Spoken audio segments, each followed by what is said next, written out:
Hello everyone, welcome to IPM IAS Academy's daily news highlights. Today is 3rd of August 2024. So let us try to understand the important news for today's discussion. Before moving further, if you have not yet subscribed the channel, please do subscribe IPM IAS Academy's YouTube channel so that you will continue to get information and updates regarding the civil service examination and current affairs. Congress moves privilege motion over Shah's speech on Wayanad. So we know about what is happening in Wayanad, the landslide, how devastating it was, and how the governments are actually working there to overcome this crisis, how the people of that area is actually working there, how the police persons, how the military, how the disaster management force, everybody is working towards one goal, that is to save the lives of the people and also to engage in rescue missions and to provide maximum support for the people who are living there. In the context of this news, we are trying to understand what is this privilege motion. So here, the Congress has moved a privilege motion in the Rajya Sabha against Amit Shah for misleading the House. So that is a statement here. So what do you mean by this privilege motion? Privilege motion in the Indian Parliament is a mechanism to address the breach of parliamentary privileges by the members of the Parliament and others. These privileges are special rights, immunities and exemptions enjoyed by each house collectively and by the members individually. So the motion is a way to protect these privileges and ensure that the functioning of the Parliament is not obstructed or undermined. So if the people see that if there is a breach of privilege, then definitely they can go on with the privilege motion. So in this context, read about this privilege motion and various other motions which are actually part of the parliamentary procedures and understand more about it. Okay, so this news is actually coming in page number 1, General Studies 2, Indian Polity. Center reissues draft notification on eco-sensitive areas in Western Ghats.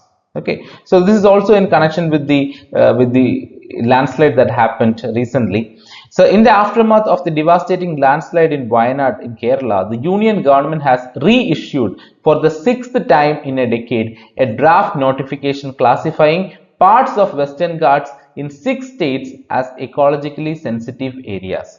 So most important thing is ecologically sensitive areas. So where is it going to be implemented? It is in the Western Ghats. Okay, 6 states are actually involved here.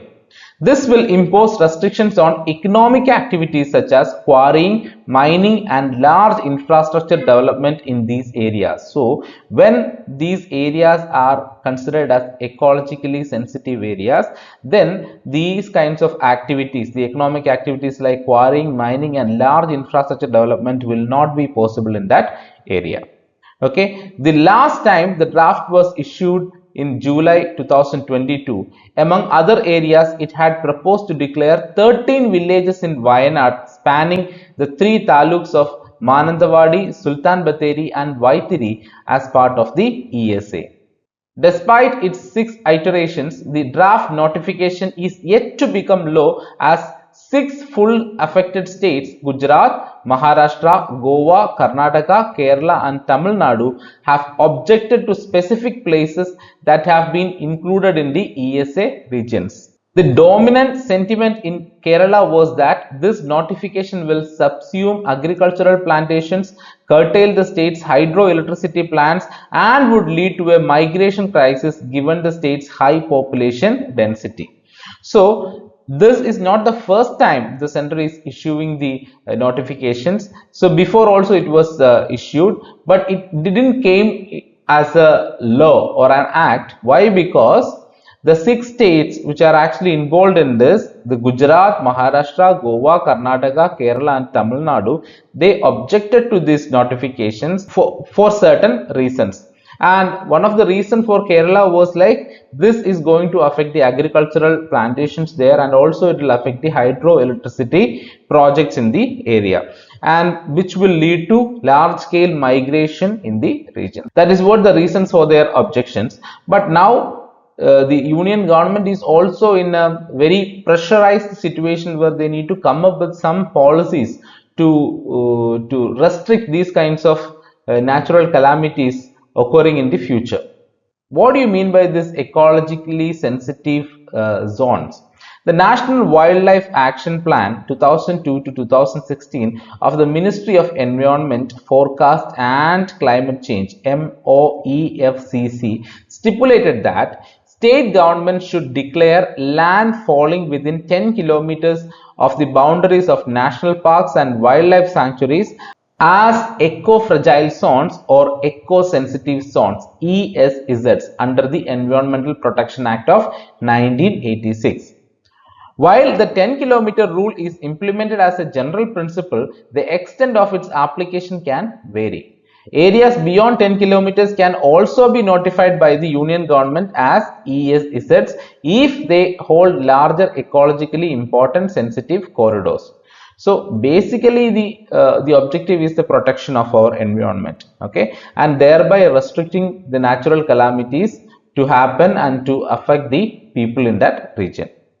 So in this context, we should also understand about the committee steered by ecologist Madhav Gadgil and what were their recommendations. So in that, they recommended that the entire region spanning 1,29,000 square kilometer be declared as ecologically sensitive. Following consultations with the residents, industrialists and government officials, the Gadgil panel recommended the creation of three broad zones, that is ESA 1, ESA 2 and ESA 3, with the first two inviting the strictest restrictions on economic activity. With the states unwilling to accept the recommendations, a second committee led by former ISRO chairman K. Kasturirangan reconvened the exercise and halved the area of protected area. So these two committees are very important because these two committees are mainly based on the ecological safety. Madhav Gadgil committee and Kasturirangan committee. In Madhav Gadgil committee report, he was mentioning 1,29,000 square kilometers should be declared as the ecologically sensitive area. But on the other hand, in the Kasturirangan committee has actually proposed to halve the area of protected regions. So read about these committees and what were the major suggestions they have actually made, because these are very important. We need to understand what are the important steps taken by the government to restrict these kinds of activities in our country. So this article is really important. We need to understand more details about the ecologically sensitive areas because that need to be implemented, otherwise the problem can arise again. But when you are actually implementing such kinds of policies, you should also give some alternative for the people who are dependent on that area. Another committee which is actually constituted in 2022 is mandated to balance the conservation aspects of the disaster-prone pristine ecosystem and the rights, privileges, needs and developmental aspirations of the region, but is yet to submit its report. So apart from these two committees, we have another committee which actually focuses on the conservation of the region and also the rights of the people who are living there and also the developmental aspirations of the region. So all these things will be taken into consideration in their report, but the report is not yet ready, it is not yet submitted, so we need to wait for that. So in that context, read about this article and also try to understand about the ecologically sensitive areas and the various committees involved in the protection of the ecologically sensitive areas. India selects 2 crew members for Axiom 4 missions to ISS, International Space Station. Shubhanshu Shukla and Prashant Balakrishnan Nair, group captains in the Indian Air Force, will train in US. Experience gained during the mission will be beneficial for human space programming, the ISRO said. So what is this news? Actually, this news came as a result of our engagement with United States of America. India-US joint activity. So what was that? The India-US joint statement during the state visit of Prime Minister Narendra Modi to the US in June 2023 envisioned a joint ISRO-NASA effort to ISS. As a result of that only, we have this new initiative. The Indian astronaut designates Group Captain Shubhanshu Shukla and Group Captain Prashant Balakrishnan Nair have been shortlisted to go to the US to train for the Axiom 4 mission to the International Space Station. So the name of the mission is very important, Axiom 4 to the International Space Station. The agency added that the assigned crew members will be finally approved to fly to the International Space Station by the Multilateral Crew Operations Panel. They will commence training for the mission from the first week of August. Okay, so the training is going to start so that they will be ready for this particular mission, and there are other procedures also associated with it before they send these people to the ISS. The group captain Shukla is an alumnus of the National Defense Academy and was commissioned on June 17, 2006 in the fighter stream of the IAF.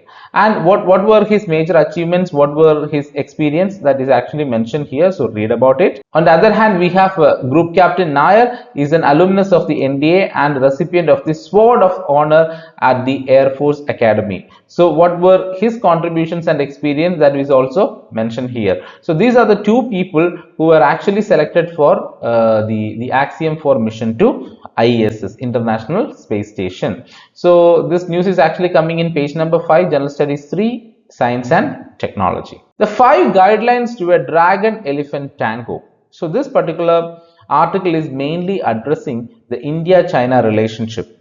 So what was the history of India-China relationship, and also what are the prospects involved in it in the future, how it should be. If India-China unites and if they are going in the same direction, what are its benefits? And in order to do that, in order to improve the bilateral relations, they have actually come up with 5 guidelines. So we are going to understand about that 5 guidelines in this particular article.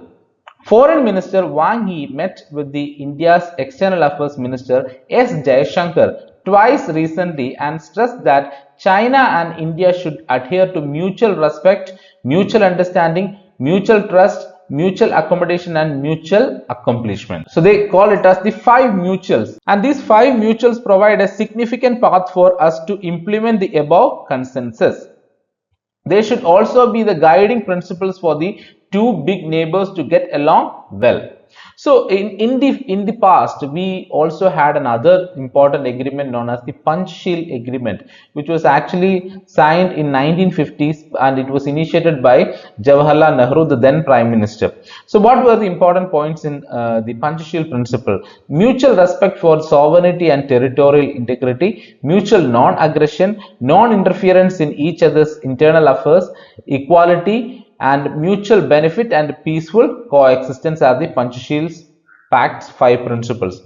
So same like this, we can also find 5 mutuals which are going to be the guiding light for India-China relations, and they are mutual respect, mutual understanding, mutual trust, mutual accommodation and mutual accomplishments. So what are all these things? Let's try to understand that. Mutual respect is the prerequisite for the development of China-India relations. So mutual respect is the prerequisite for an development of China-India relations, which is very, very important. If you respect each other, then only our relations will be much more stronger, which will contribute to many other engagements. Then mutual understanding is the basis of the development of China-India relations. The 2 peoples empathized with and supported each other in their respective struggles for national independence and liberation. China understands India's aspirations for national rejuvenation and supports India's foreign policy of strategic autonomy. How this understanding between the countries will help in our future, that is what mentioned here with mutual understanding. Then mutual trust is the third one, and it is actually the key to the development of China-India relations. The international situation is more volatile and uncertain than before. More and more people have realized that as being among the largest developing countries, China and India should avoid mutual suspicion and attrition in order to rise together. So here what we need to follow? Mutual trust we need to follow.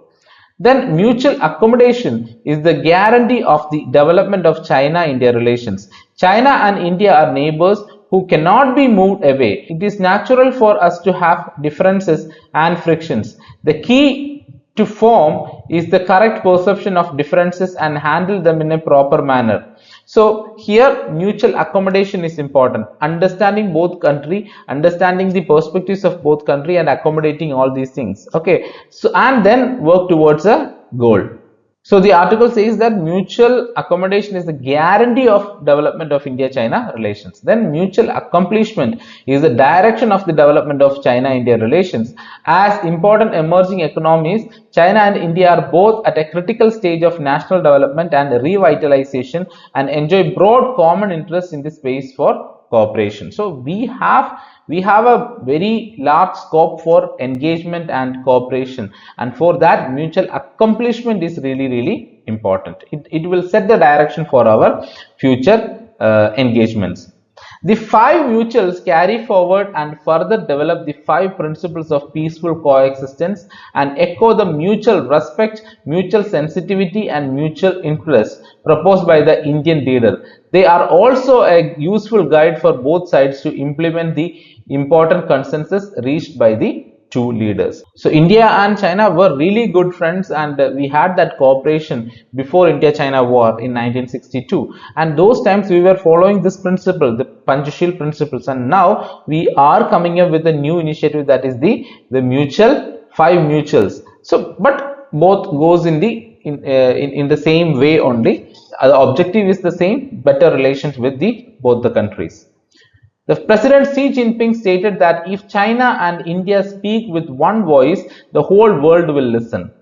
Prime Minister Modi said that India and China are two bodies with one spirit, a dragon-elephant tango. So that is the headline of this particular article. So that is the best way to address the statement of our Prime Minister Narendra Modi, that is dragon-elephant tango, and it is the only correct choice for the two sides. Okay, so read this article, understand about the India-China relations. Its history is also important. Okay, how India and China got independence.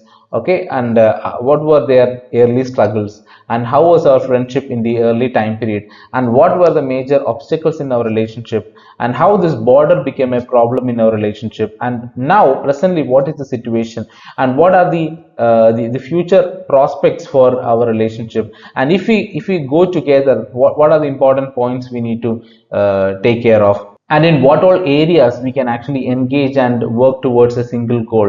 All these points need to be understood, and read this article and understand about it.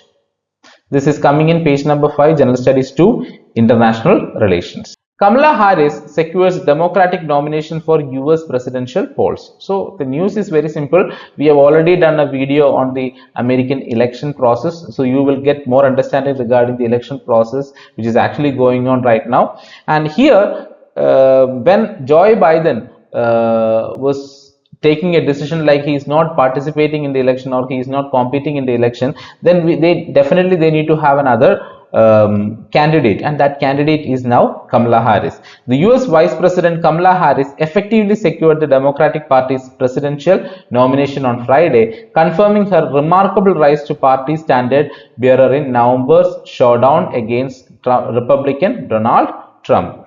No other Democrat stepped forward to challenge her elevation to the top of the ticket, making her confirmation as the first Black and South Asian woman ever to secure a major party's nomination a formality. Okay, so very important to understand this. Read about the American US elections, and always try to compare it with the election process in India. So you have a very good video on American elections in our platform, so I'll be adding that in the description, the link in the description, so that you will understand about it. So this particular news is coming in page number 12, General Studies 2 and International Relations. Amid growing BRI pressure from China, Oli eyes rapprochement with New Delhi. So this article is mainly mentioning about India-Nepal relations. So we know that Nepal is our neighboring country. We share border with Nepal. We have a very good cordial relation between each other, but sometimes we can see certain problems also, some challenges also. One particular factor which is actually influencing our relationship with Nepal is China. So China is playing a bigger role in this particular area. According to foreign policy watchers, the one issue that could put Mr. Oli in a tight spot is the Belt and Road Initiative, China's ambitious infrastructure and connectivity scheme, which Nepal signed up in 2017. So Nepal has already signed the BRI initiative, that is the Belt and Road Initiative, which is an ambitious project of China. So they are already a signatory to it, and being a signatory to the BRI and having a cordial relation with India is also important. Okay, so always people consider China and India is actually having a very suspicious relationship, but in the last article also we discussed that we need to have a very cordial relations, and we are looking forward a cordial relations, but still there are certain problems which are actually going on, especially in connection with the border issues and the border problems which we are facing. So in that context only, the Nepal has to take a decision. Nepal could not take a decision like they will go only with China. They cannot take a decision like they will go only with India. So they need to accommodate both these countries, and how they are actually taking that decision, how they are taking that initiative, that is what is mentioned in this particular article. So read this article and try to understand about the history of India-Nepal relations and the present scenario regarding India-Nepal relations. What are the factors that actually affect our bilateral relations? All these points are important because Nepal is our neighboring country and we share our border with Nepal. So this particular article is coming in page number 12, General Studies 2 and International Relations. So apart from all these news, we have some other major news which are actually there, and those are some articles also, so you can read those articles, especially articles relating to Olympics. The Olympics news is important because we are a participant in that, and we need to understand what is our improvement in that area. That is important. And apart from that, there are some other opinions which are actually mentioned in the various pages related to our budget, related to our economic policies and all. So you can read that to get some additional information which will help you in your civil services preparation also. So there is an important announcement regarding the PCM guided PCM course 2025. So already we have mentioned about it many times. So it is ideal for students, working professionals and passionate IAS aspirants. It is available at a highly affordable price so that anybody can actually learn, and they can learn at the convenience of their house, anytime, anywhere you can learn. We would like to give it at a highly affordable price so that we have initiated the scholarship test. So you can take the scholarship test, and if you are getting really good marks, you will have some reductions in the fee also. Take the scholarship test and be a part of this civil service journey. Thank you.